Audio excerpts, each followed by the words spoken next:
avec l'évocation du verset 10 dans notre prophète Chavakouk, n'est-ce pas?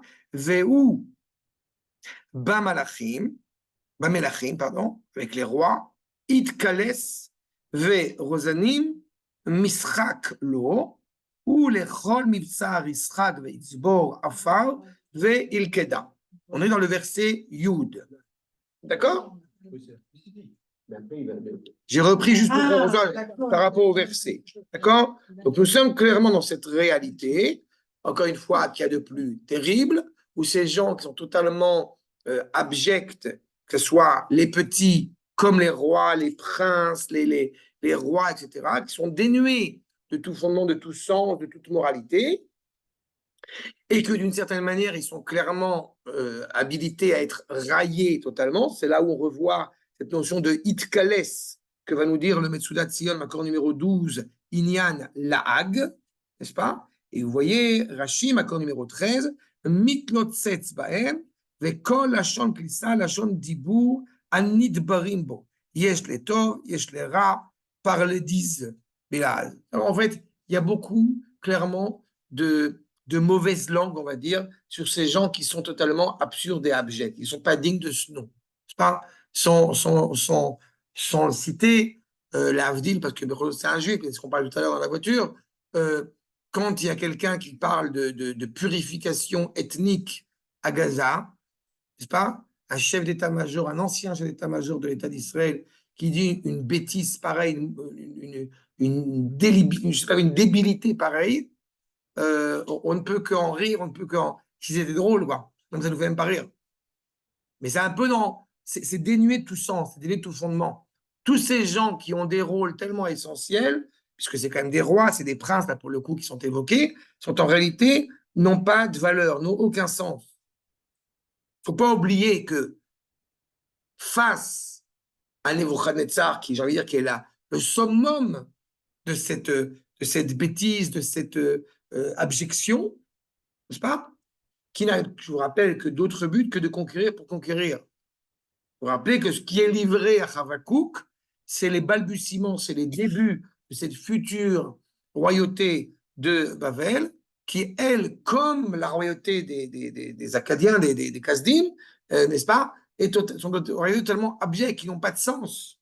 On pourrait dire, par exemple, je dis, mais vous avez une certaine élégance, entre guillemets, dans la royauté grecque. Il y a quand même un certain intellectualisme, une tentation. Mais on n'est pas tenté de devenir babylonien, vu le comportement qu'ils vont avoir. N'est-ce pas? On dit le Malbim, encore numéro 14. Ve'u melachim itkales. Gam la melachim shekovesh. Même les rois, donc les royaumes qui vont être conquis. Oh, sheyechanaou tartav. On parle toujours de Nebuchadnezzar, okay? Tous ces royaumes qu'il va conquérir, tous ceux qu'il va, comment on dit, surrender, se résigner, se rendre, lo yechalek kavod, rak itkales levazota. C'est face à ce royaume totalement absurde, comme je répète, Nebuchadnezzar, que on est en train de parler d'une entité politique qui n'a d'autre sens que d'être totalement méprisante à l'égard de toutes les royautés qui existent. Rak itkales levazotam. Il veut juste, encore une fois, on a des combats politiques qui existent dans le monde. Et le combat politique qui existe, c'est en vue de conquérir tel ou tel territoire. On peut le reprocher ou non, mais on est arrêté là. Quel est l'objectif de Nebuchadnezzar? Réponse, aucun. Si ce n'est conquérir pour conquérir, nuire pour nuire. Donc automatiquement, il est méprisant à l'égard de toutes les royautés qui vont, encore une fois, se rendre devant lui. À titre comparatif, je me permets de vous rappeler que Alexandre, puisque je parlais de la Grèce, Alexandre le Grand, Alexandre Mogdol, il avait appris de son rave Aristote, ne détruis pas les royaumes que tu vas conquérir. Apprends d'eux. Donc il y a déjà une volonté, encore une fois, un esprit, une volonté intellectuelle, d'essayer d'échanger avec la culture. peu importe qu'en fin de compte, ça va se terminer de manière, comme un massacre, mais il y avait cette idée-là qui est quand même intéressante. Ce qu'il n'y a pas chez Nebuchadnezzar. Rosanim, donc ce sont les ministres, Saré, Aïtsa, M, Misraklo. Les plus grands princes que ce soit, les gens les plus élevés dans la société, ne sont qu'un jeu pour lui. C'est Srok Be'alma. On avait eu l'occasion d'expliquer la dépravation, évidemment, de Nebuchadnezzar. Donc, c'est un seul but, c'est juste pour rigoler, c'est juste pour les railler. C'est ça qui est livré à Havakouk. C'est ce personnage qui ne va pas laisser une trace dans l'histoire. Je ne sais pas si je faisais des parallèles un peu farfelus, mais vous serez d'accord avec moi que vous avez des gens, même si on parle dans l'histoire de France qu'on connaît, qui ont laissé une trace dans l'histoire. Des bons ou des mauvais dirigeants, mais ils ont laissé une trace dans l'histoire. Je sais pas, De Gaulle, Pierre Mendès France, vous avez un certain nombre de gens comme ça qui ont marqué l'histoire, et qui n'est pas forcément Mitterrand par rapport à Chirac, si on parle de ce genre de dirigeants. Bon, bah, c'est un peu, la ville, un peu la même problématique. Vous avez des dirigeants qui vont marquer dans l'histoire pour tel ou tel, voilà, pour tel bâtisse faste qu'ils vont construire. Là, en l'occurrence, il n'y a rien. Il n'y a que ce qu'il y a de plus ridicule. En prétendant, il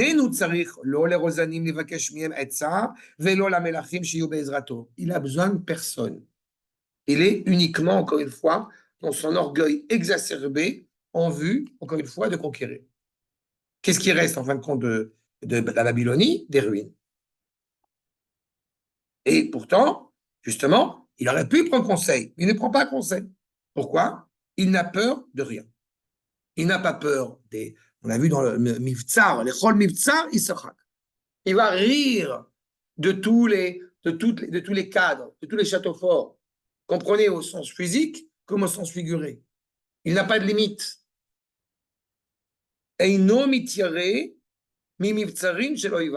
Ses ennemis automatiquement vont vouloir se protéger dans un château fort, dans un cadre clairement défini, clairement fermé. Il n'a pas peur de ça. Il n'a peur de rien. Qu'il est Kol Mivtsar, il sera. Il y aura tellement de soldats, tellement de, encore une fois, d'opulence. Itzbar Afar Vilkeda, Aliede Solela, Sheosa, Neged Amivtsar. Faire de la poussière, faire du vent, faire des unités militaires profondément importantes qui vont tout railler sur leur passage. Je vous rappelle que Nebuchadnezzar, encore une fois, fait partie de ces gens, comme on est rentré dans le mois de Kislev, comme ce sera le cas pour Antiochus, que évoquer son nom fait peur. Aujourd'hui, on en rigole, aujourd'hui, on l'oublie, mais Nebuchadnezzar est demeuré un personnage qui est malsain, il n'y a rien de positif qui va sortir de Nabucodonosor. C'est ça. Tout est, encore une fois, dans un esprit, je le répète, d'orgueil absolument terrible. Vous voyez le Ramat Valim, accord numéro 15, les Kol Mivtsar Israël. Pourquoi est-ce qu'on nous dépeint un tel personnage? Nous dit le Rav, Asod ou les filles, chez Bechol Madriga, Ben Bekdusha, Ben Beklipa. Si vous vous rappelez, j'avais évoqué cette notion-là et qu'on est en train de voir maintenant dans le texte, au prochain, que pour qu'un homme ait une telle élévation, pour qu'un homme ait une telle envergure, il a fallu qu'il puise quelque chose dans l'expression de sainteté, mais à défaut. Pas pour quelque chose de positif, mais quelque chose qui est totalement maladroit. D'accord? De manière générale, tous les dirigeants politiques, je pense que c'est clair pour vous, que ce soit Louis XIV, Louis XVI, que vous voulez, ils ont tous, j'ai envie de dire, une étincelle d'Akash Borou qui leur a donné la possibilité. Exactement. Et il se trouve que tous les royaumes, ou par orgueil, ou par débauche, se sont tous servis de cette étincelle pour se fourvoyer. Et vous avez exactement l'inverse, justement, dans la tradition juive. Est-ce que nous n'avons pas de rois qui se sont fourvoyés? La réponse, bien évidemment. Mais les rois qui se sont fourvoyés dans la tradition juive sont des rois qui ont voulu être des pâles copies des rois non juifs, des dirigeants non juifs. Alors que quand un roi était profondément juif, David en l'occurrence, eh bien, il était d'une grandeur absolument extraordinaire. Shaoul, dont on dépeint la pudeur extraordinaire. La pudeur, l'humilité. Après, il y a eu des erreurs qui ont été faites. Ce n'est pas une question d'erreur politique, mais on voit le caractère tel qu'il est dépeint. On a parlé de la pudeur de Shaoul, on a parlé de la délicatesse, de la gentillesse de David, avec son peuple, je parle, et Shlomo aussi dans d'autres, bien sûr. Et vous remarquerez qu'on n'a jamais parlé, pour le coup, de la pudeur de Mitterrand. Mais non, mais la gentillesse de Louis XIV. Est-ce que vous avez déjà entendu parler de la gentillesse de Louis XIV? Quel que soit le dirigeant qu'on a en face, on voit bien ce qui s'est produit. D'accord? On est exactement à l'antithèse de cela. Et je n'ai pas parlé par rapport, encore une fois, du rapport des dirigeants français, américains, anglais, qui vous voulez, par rapport aux ennemis. J'ai parlé par rapport à leur peuple en tant que tel. C'est comme je rappelais aux soldats aujourd'hui, en parlant des dirigeants russes. Beaucoup ont cru que Gorbatchev était un dirigeant exceptionnel pour la Russie. Il s'est avéré que c'était une catastrophe. Il y en a, je ne dis pas qu'il n'y en a pas eu, mais c'est relativement peu. Vous avez Willy Brandt en Allemagne qui s'est prosterné devant le mausolée en souvenir de la Shoah, par exemple. On a quelques personnes qui sont connues. Comment il s'appelait ce Polonais là qui lui aussi a une bonne Lech Walesa. Il y a eu des gens comme ça que j'ai cru comprendre, j'ai cru entendre quand même des choses comme ça de qualité par rapport à eux. Oui, en plus, ça, c'est ça. Mais, donc, on a entendu certaines qualités, même par rapport au peuple polonais. Encore une fois, je n'ai pas été chercher maintenant si effectivement à quel point il était. Et j'ai volontairement pas évoqué Léo Blum et Mendes France, par exemple, parce que c'est de la famille. C'est ça. Mais de gens qui sont justement vis-à-vis de leur pays en tant que tel. Et David et Shlomo, Mordechai, pour le coup aussi en Perse, ont eu un rapport totalement, justement, respectueux, aimé de leur peuple. Là, on a clairement l'évocation de Nebuchadnezzar qui ne suscite que la peur, que la crainte. Il a puisé cette force-là, encore une fois, de la sainteté, mais uniquement, j'ai envie de dire, en tant qu'écorce, pour pouvoir faire exactement l'inverse. Mechitza chez les Gvurot, Amakbilot. Il a utilisé la force. La force, encore une fois, elle peut être utilisée à bon escient pour emmener encore plus de sainteté, ou exactement l'inverse. Le don de soi que vous allez trouver chez les populations arabes peut avoir quelque chose de très positif. Mais le problème, c'est que c'est quelque chose de totalement mortifère chez eux. Il n'y a qu'un seul but, c'est la mort. Quand Kedei, chez Loyuchal, et j'ai vu aujourd'hui, chez Mikom Damo, Zamir Bokek, un juif de 20 ans de Beth Shemesh, un soldat, qui, pareil, a été tué. Et quelqu'un a jugé bon de dire qu'est-ce qu'il faisait pendant ses gardes. Il faisait des choses d'une rare violence. Il chantait des chants de Shabbat. C'est terrible. Un gosse de 20 ans. Joute. C'est même pas comparable. On voit cette délicatesse, et c'est ce que, je vous rappelle, c'est ce qu'interroge Ravakouk auprès d'Akadosh Baruch Hu. Ok, le Ham Israël, il a fauté ce que tu veux fauter. Tu es en train de me dire ce qui justifie la présence de ce pourri qui est en train de monter. Mais tu peux comparer les fautes d'Am Israël avec un type d'une telle bassesse? C'est ça qu'il lui demande. Et là, pour l'instant, on est vraiment dans le détail pour montrer à quel point c'est quelqu'un de bas, de grossier, de vulgaire. Il va exister cette vigueur, je vous répète, כדי שלא יוכל מישהו מן המדרגות התחתונה לעבור את גבולו ולעלות במדרגה יותר עליונה שאינה ראוי לו. Malgré tout, il va être limité, puisque encore une fois, il est clair qu'il ne peut pas affronter la sainteté, il ne peut pas affronter la force de la sainteté à long terme. Mais, comme on dit, il va faire du grabuge. Jusqu'au moment où va pouvoir se soulever, j'ai envie de dire, un autre souffle. Vous avez dans le verset, je reprends avec vous, dans le verset 11. Az halaf ruach. Ve'yavor ve'Hashem zu kocho lelo. Il y a, encore une fois, un mouvement. Qu'est-ce que c'est que le roi? Vous avez Makor numéro 16, okay? Inyan, Da'a, et Machashava. On a une pensée, on a un souffle. Encore une fois, on se rappelle que l'histoire a un sens. Puis j'ai tout à l'heure, Nathalie, cette notion d'être optimiste, je te rejoins tout à fait. On n'est pas en train de dire ce qui se passe maintenant, c'est bien, mais on sait qu'il y a un processus historique qui est toujours attaché à Kadash Baruch. Comment est-ce que nos pires ennemis vont arriver à puiser cette force dans ce contexte qui, a priori, est l'antithèse de ce qu'ils sont en train de faire? Regardez la suite. Rashi, Makor numéro 17. Az beroto darko. Salacha. On voit à quel point il semble réussir. Ruach cholefet ve'overet alav. Ruach Hashema. Umawa ruach ze kocho leelo.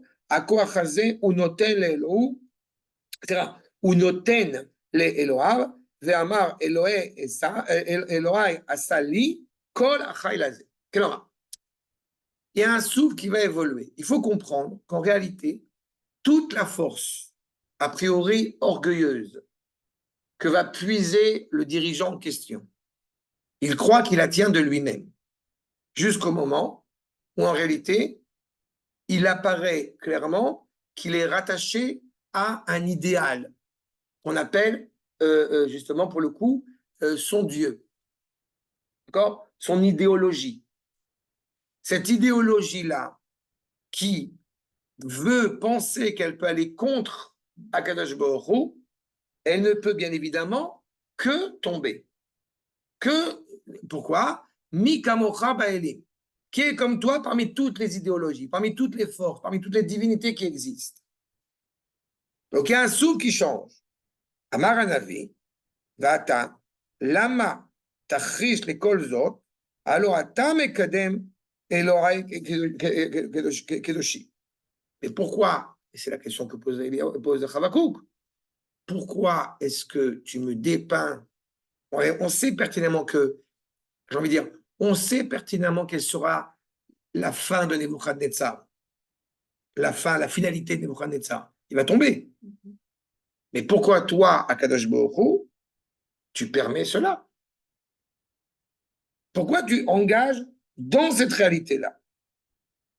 On ne va pas mourir, puisque la Israël est encore une fois est clairement éternelle. Donc la présence d'Akadosh Baruch Hu, encore une fois, elle tient le coup malgré tout. Mais entre-temps, nous avons comme ça ces stations compliquées. V.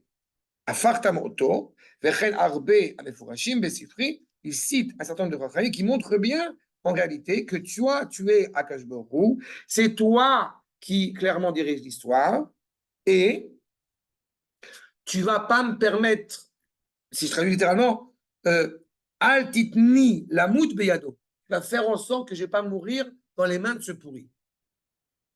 C'est toi, Akadosh Baruch Hu, je sais, c'est toi qui vas avancer l'histoire. Mais donc la question demeure, dans ce changement de mouvement, dans cette idéologie qui est évoquée, pourquoi est-ce qu'Akadosh Baruch Hu, encore une fois, tu permets cela? Tu permets ce processus historique?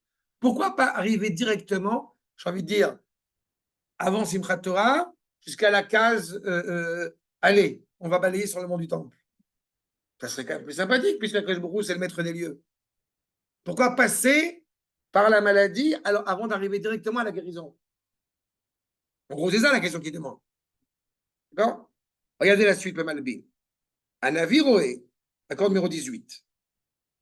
Le prophète voit bien que Hatzlachato, l'Hatzlacha de Nebuchadnezzar, okay? Le succès de Nebuchadnezzar, Nim Shechet, jusqu'à quand?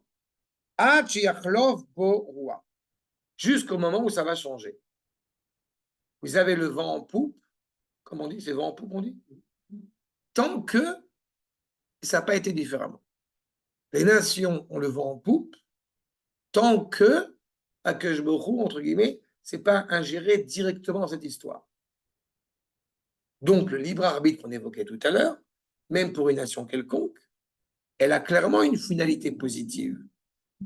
Mais ce sera à nous de voir à quel point, comment on va gérer cela. Où il va réussir un temps, où il ne va pas réussir du tout. Mais de dire au désarroi, j'ai envie de dire, de Nebuchadnezzar ou de toutes les royautés qui vont se succéder, de dire qu'ils peuvent nuire et réduire à néant le peuple juif, ce n'est pas possible. C'est clair jusque-là? Le seul truc, c'est que malgré tout, bah, il réussit quand même un petit peu.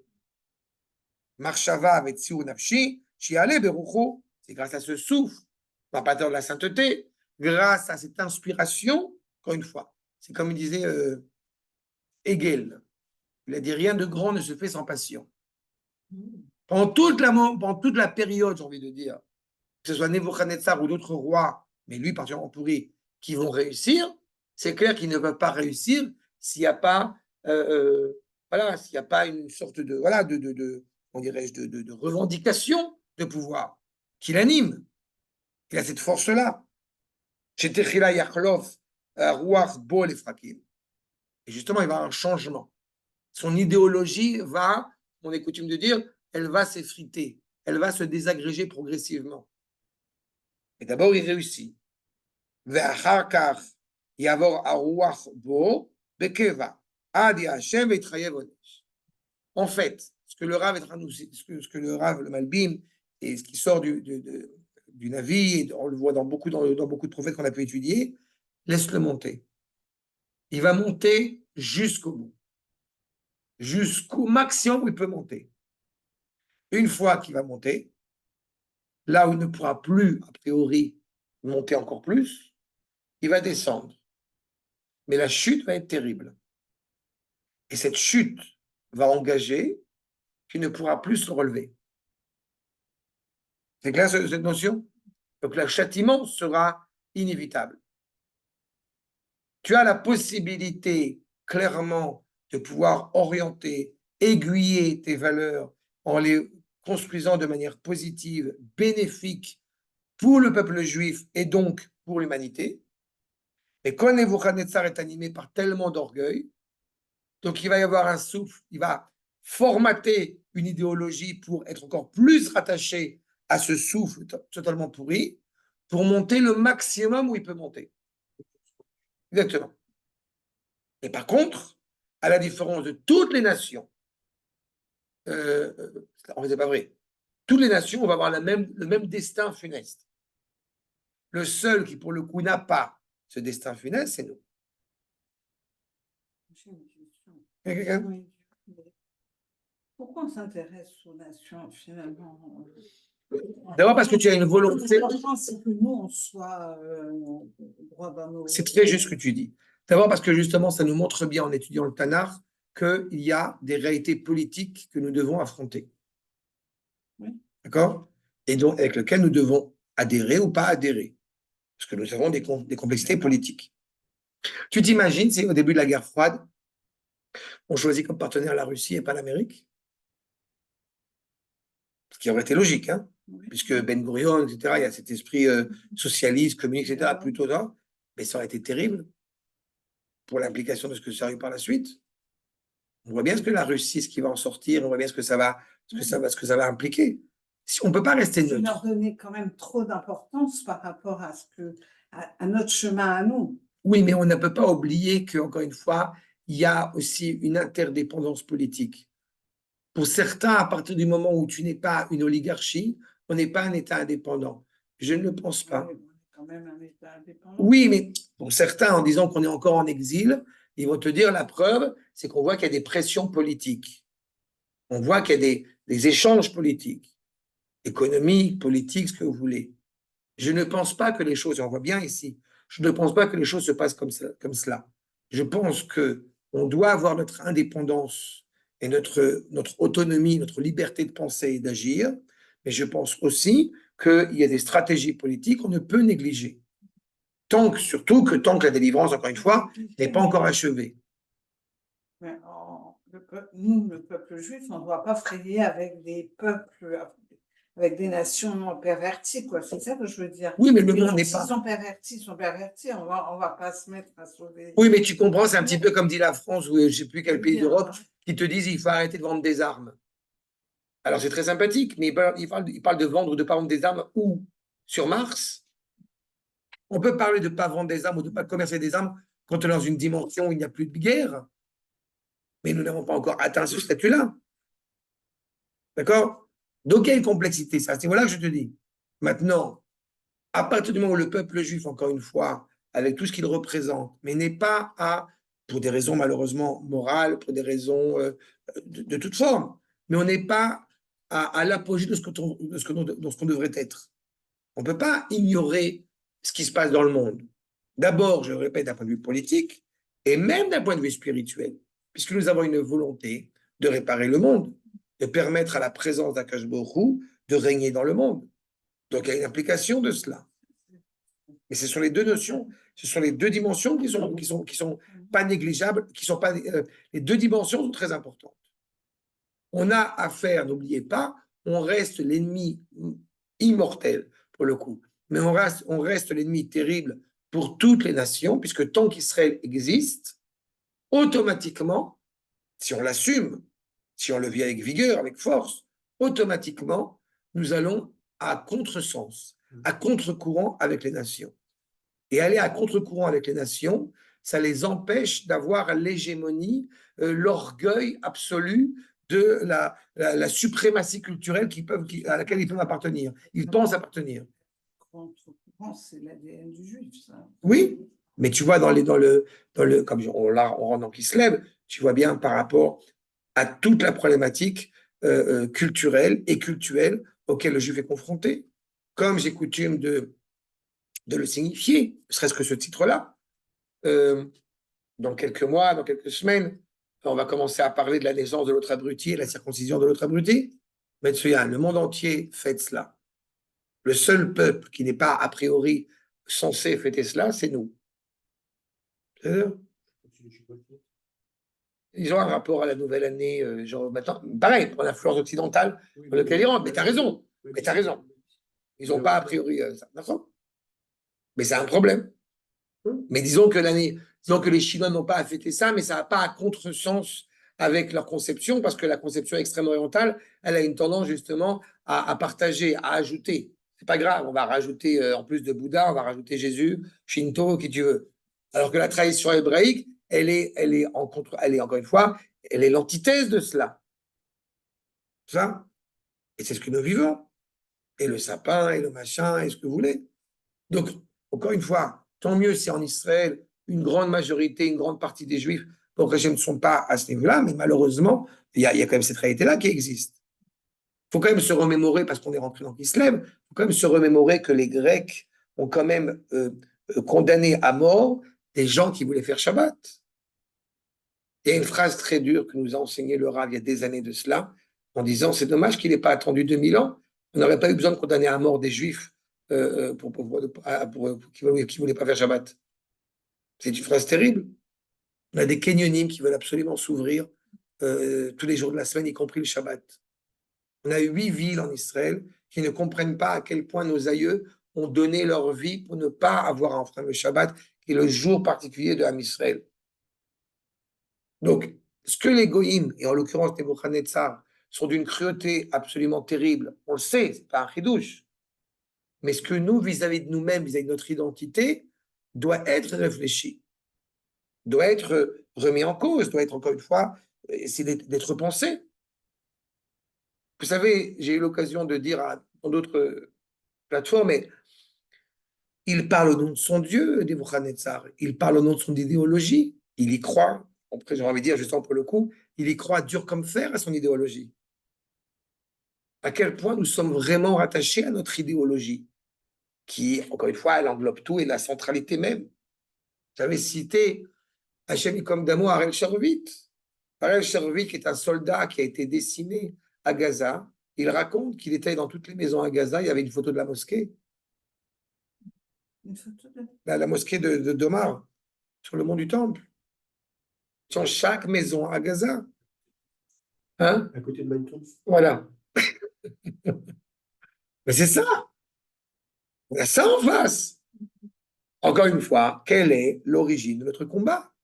C'est pour ça qu'il dit, voyez la suite du Malbim. Ma'u aruach, shiachshov ze kocho lelo.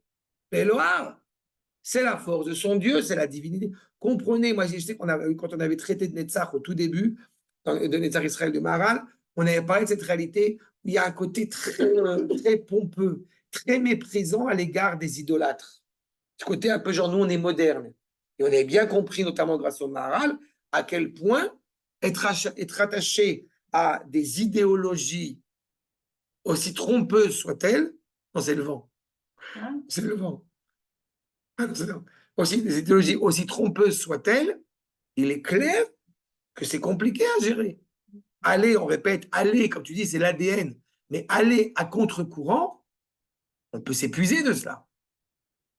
On s'épuise des fois. Ouais. Et face à une telle force, face à une telle, encore une fois, ambition, hello, Shirshov, Shavoda Zera Shelo, qu'il pense que son idolâtrie, si je réussis, c'est grâce à mon Dieu. Je me permets de vous rajouter, de vous rappeler que toute l'épine dorsale, pour le coup du Kuzari, qui fait que le roi des Khazars, n'est-ce pas, ne va pas voir le juif, c'est parce que pour lui, il est clair que les juifs se trompent. Vu l'état de catastrophe dans lequel il se trouve, pendant 2000 ans d'exil, c'est clair que c'est pas eux qui ont raison. Comment est-ce que Dieu, le Dieu Tout-Puissant, pourrait laisser son fils, son fils choyé, son fils préféré, aller, encore une fois, être dans la pauvreté, dans la démunie de tout? N'est-ce pas? Donc, dans sa tête, il est rattaché, encore une fois, à son Dieu. Comme si l'idolâtrie auquel il est rattaché, elle avait une force considérable. Je vous rappelle quand même que la France, récemment, où ça va se faire, qui s'est évidemment séparé la religion de l'État, elle a quand même inauguré leur dame, n'est-ce pas? Pour un pays qui, la cathédrale a été détruite, Baruch Hashem, et qui malheureusement a été reconstruite, été reformée, pour un pays qui, encore une fois, veut absolument se libérer de toute spiritualité chrétienne possible. Bah, il est, c'est ça. Oui, bah, mais il est cohérent, au moins dans sa bêtise. Ah bah oui. Hachegam Kocho, donc même sa force, entre guillemets, elle est divine. Quand un arabe, aussi pourri soit-il, et qui va dire Allah Akbar, vous comprenez qu'en réalité, même s'il se plante totalement, mais il invoque Dieu, il se plante clairement, mais il invoque, il y a une frénésie, il y a un état extatique rattaché à son Dieu. Vézéa, il y a Belshazzar, Belshazzar, qui est donc le chef d'état-major de Nebuchadnezzar, le fils de Nebuchadnezzar, Shenidmelo shel yedei Elohei shelo, par son Dieu, et Gavar el Haelim, il a pu affronter, surmonter toutes les divinités avec leur force, la Kle Amigdash, la reine Siva, la Avi, les Fanav, Mikla Amigdash, les Chalalam, et Azodo, la Vodazara. Grâce à cela, il va pouvoir aller piller le Beth Amigdash et faire concurrence avec le Dieu un. Vous comprenez que dès qu'on rentre dans une discussion, pour le coup, qui veut absolument faire des parallèles, mais alors qui a raison? C'est le Dieu des chrétiens, des musulmans ou des juifs? Mais quand on rentre dans ces discussions, on en a déjà perdu. C'est clair pour le parallèle? C'est exactement ce qu'il a fait. Ils ont de la force, ils ont de la puissance. Ils ont cet esprit, encore une fois, totalement éclairé, à enseigner des paroles mensongères aux générations futures qui vont à l'encontre du Dieu un. Comme j'aime à le répéter, la chrétienté, c'est clairement de l'idolâtrie. L'islam, c'est de la avoda zara. Ce n'est pas de la avoda elilim, mais le rapport à Dieu étant évidemment erroné et incomplet, donc c'est un culte étranger à nous. Mais pourtant, ils puisent leur force de ça. Et nous, quand on ose dire Bezrat Hashem, eh bien, on est taxé comment dirais-je, de religiosité exacerbée, de judaïsme, voilà, primitif. Voilà. C'est un problème. Parce qu'on n'est pas conscient, encore une fois, de la valeur, je ne répéterai jamais assez, la valeur qui est la nôtre. Donc, il puise sa force. Et cette force continue à se propager et à se développer. Quand on regarde ça comme Chavakou de l'extérieur, on se dit, mais c'est une catastrophe. Vous ouvrez les médias internationaux, vous vous dites, mais qu'est-ce qui, ça va s'arrêter où? On a l'impression que ça ne va pas s'arrêter. Ça monte, ça monte, ça monte, ça monte. Plus ça monte, plus je suis content. Parce que, voilà, c'est exactement la phrase qu'a dit tout leur Stan. Mais ça, Nicolas Cavode, vous comprenez que c'est difficile à gérer, c'est difficile à entendre. Parce que pendant ce temps-là, il monte. Rabakouk, il a tellement, je le répète, il a tellement de liens avec le peuple juif, tellement rattaché, Fribourg, il est tellement rattaché au peuple juif qu'il ne peut supporter, bien évidemment, la souffrance qui va s'engager à l'égard du peuple juif, pendant que l'autre, il est en train de décupler sa force. D'accord? Regardez le Ramat Vali pour terminer sur ce point. Kol Kocho, toute sa force, Nimshach, Miroir Kevura, Shenichnas Bo Mitzad Akdusha. Mais c'est ça qui est terrible. Il réussit parce que la force de sainteté lui permet de remplir. Comment est-ce que Belshazzar, que j'évoquais tout à l'heure, il va essayer de prendre les kélim, les instruments du Beth Amikdash et être persuadé que c'est la fin du peuple juif? Pourquoi tu as besoin de prendre ces ustensiles, sinon pas de valeur? Oui, mais ils ont de la valeur pour les juifs. Il y a une sorte de mensonge constant. On sait pertinemment que la sainteté, elle n'est pas chez nous.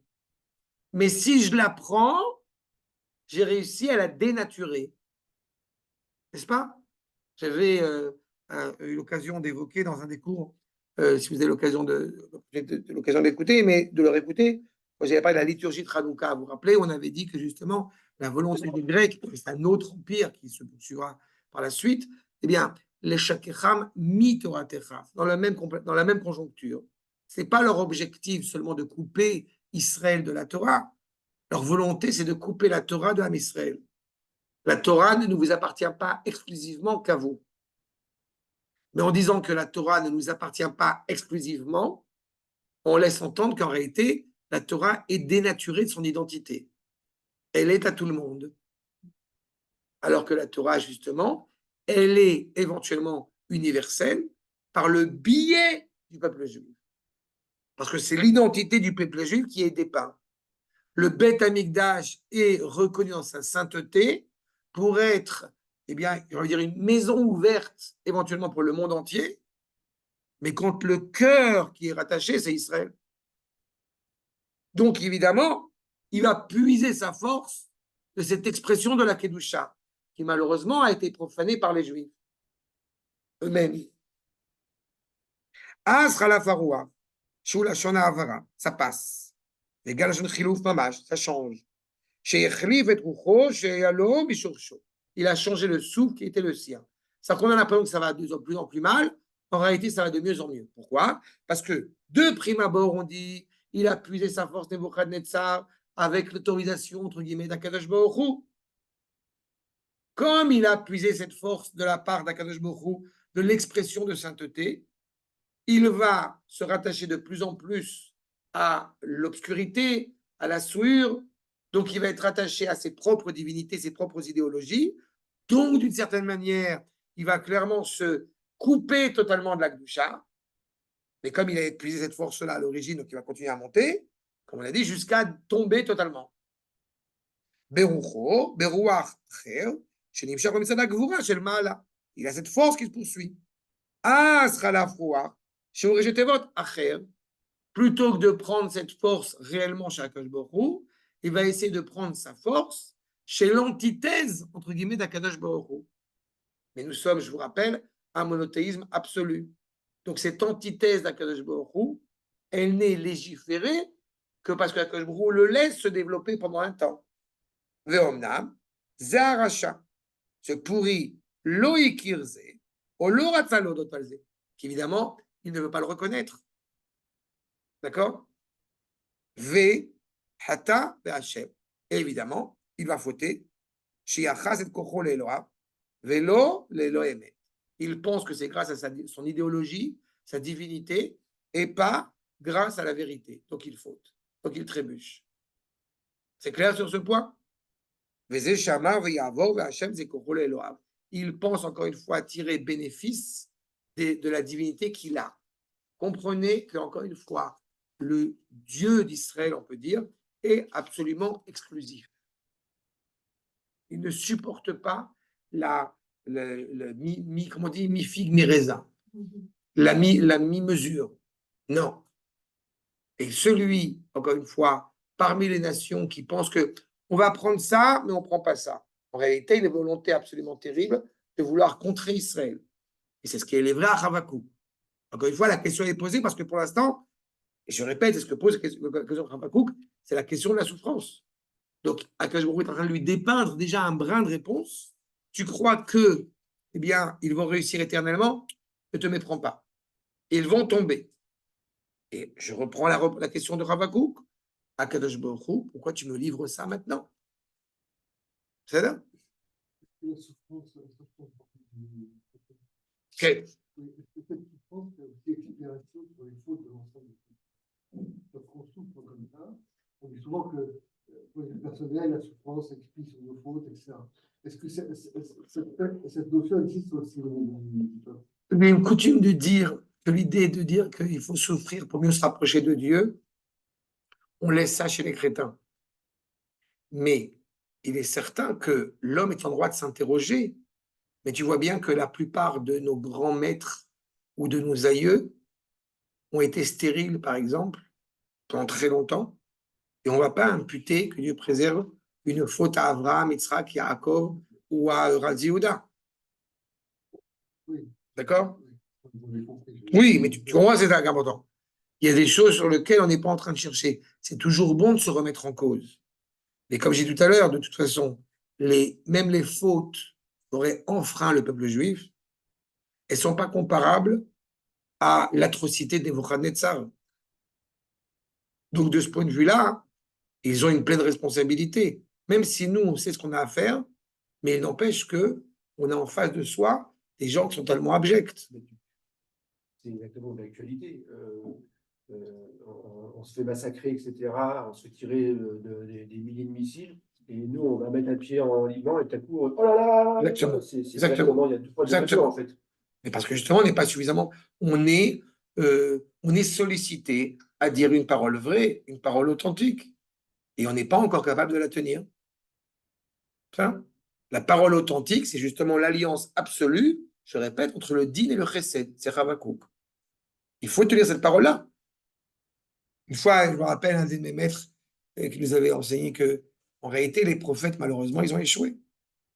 Puisqu'ils n'ont pas réussi à transmettre cette parole et la faire entendre au peuple. Mais c'est à court terme. À long terme, quand va revenir aussi la prophétie, on va réussir. Mais jusqu'à présent, à quel point, encore une fois, je me permets à chaque fois de rappeler que le Tanakh n'est pas un livre d'histoire. On le voit bien. Depuis qu'on étudie le Tanakh ensemble, on voit bien à quel point c'est d'une contemporanéité absolue. C'est vrai que ça se demandait, quand tu dis ça, après, tu viens de dire que c'est intemporel, etc. Mais tu te dis. Oui, c'est intemporel, mais. Je comprends, mais quel est le rôle des prophètes, puisque de toute façon, ça n'a jamais marché. Quoi. Je veux dire, ils n'ont jamais été écoutés. Et ils ont juste, je veux dire, comment dire, prêché dans le désert, quoi, si je peux me permettre. Mais malgré tout, on est là. Oui, malgré tout, on est là. C'est ça que tu as raison. Ça a marché un temps, ça a marché avec certains. Mais si nos maîtres ont jugé bon d'Afka d'en parler, de les mettre dans le Tanakh, c'est qu'évidemment, ils sont d'actualité et qu'il est temps d'écouter les prophètes. Comme on a dit dans Maseret Sanhedrin, quand on a pris Netzach. Est-ce que tu as eu confiance dans les prophètes? Est-ce que tu as fait avancer la Géoula? Est-ce que tu as eu envie, tu as œuvré pour que la Géoula se passe en ton temps? C'est pour ça que, encore une fois, j'ai fini de me tirer les cheveux. Bon, j'en ai déjà à mon âge, c'est bien. Mais je me dis, mais comment est-ce qu'on peut ne pas étudier le Tanakh quand on est dans la génération de la délivrance? Encore plus. Parce qu'on est en train de sonder, encore une fois, le sens profond de l'histoire. C'est ça qu'interroge Ravakou. D'accord? Donc, Pedrat Hashem, nous reprendrons la prochaine fois. Au Rimtiu.